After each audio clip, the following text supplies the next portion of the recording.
Twibuke twiyubaka. Abanyarwanda batuye mu Buyapani bibutse ku nshuro ya 30 Jenoside yakorewe Abatutsi mu 1994. Abanyarwanda batuye mu Buyapani n'inshuti z'u Rwanda hamwe n'abayobozi bibutse ku nshuro ya 30 Jenoside yakorewe Abatutsi mu 1994, banasobanurirwa impamvu u Rwanda rwiyemeje kurinda amahoro n'ahandi ku isi bitewe n'ibihe u Rwanda rwinjiyemo by'umwijima. Mu gihe u Rwanda nise twibuka ku nshuro ya 30 Jenoside yakorewe Abatutsi mu 1994, Abanyarwanda batuye mu Buyapani n'inshuti zabo bifatanije n'u Rwanda kwibuka ku nshuro ya 30 Jenoside yakorewe Abatutsi, banasobanurirwa impamvu nyamukuru yatumye u Rwanda rwiyemeza gufasha ibindi bihugu kugarura amahoro. Uyu muhango wahuje Abanyarwanda n'inshuti zabo zo mu Buyapani hamwe n'abayihagarariye umuryango mpuzamahanga wabereye mu cyumba cy'inama University kiri Tokyo mu murwa mukuru w'iki gihugu.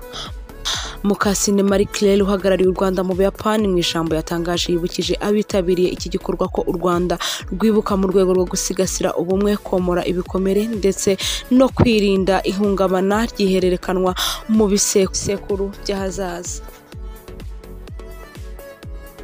Mukasine Marie Claire mu ijambo yatangaje muri uyu muhango yavuze ko Jenoside yakorewe Abatutsi mu 1994 ari umwe mu mateka asharire cyane u Rwanda rwinjiyemo n'isi byanyuzemo, aho abantu barenga miliyoni bishwe mu gihe kingana n'iminsi 100 amahanga arebera. Ati tugomba kumenya ko Jenoside yakorewe Abatutsi yashoboraga kurindwa, twashoboraga guhangana n'abateguye uyu mugambi wagejeje aya mahano ateye agahinda. Uyu munsi turibuka dusubiza icyubahiro abishwe muri Jenoside yakorewe Abatutsi, dufata mu mugongo n'abarokotse Jenoside yakorewe Abatutsi. Ambasaderi Mukasine Marie Claire yongeyeho ko nubwo hari intambwe nziza imaze guterwa ndetse inatanga icyizere, ariko haracyari abakomeje kumvikanisha hirya no hino ku isi bahakana banapfobya Jenoside yakorewe Abatutsi mu 1994 birengagije imbaga yabo yahitanye. Gusa yavuze ko u Rwanda ubu ruhagaze neza mu kurinda amahoro kuko rwabaye mu bihe bibi byo kutayagira. Ati mu rwego rwo guharanira ko ibyabaye mu Rwanda mu 1994 bitazongera kubaho n'ahandi, u Rwanda rwiyemeje gutanga umusanzu ukomeye mu bikorwa byo kubungabunga amahoro ku isi.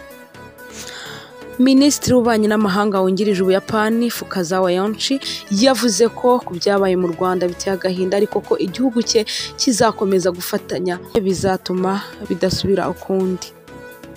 Fukazawa Yonchi kandi yashimiye cyane iterambere u Rwanda rumaze kugeraho nyuma y'amateka mabi rwanyuzemo, ubu rukaba ruhagaze neza ku ruhando mpuzamahanga. Yashimangiye kandi ko imibanire y'u Rwanda n'Ubuyapani irangwa n'ubufatanye mu nzego zinyuranye zirimo ubuhinzi, uburezi, ibikorwa remezo n'ikoranabuhanga ndetse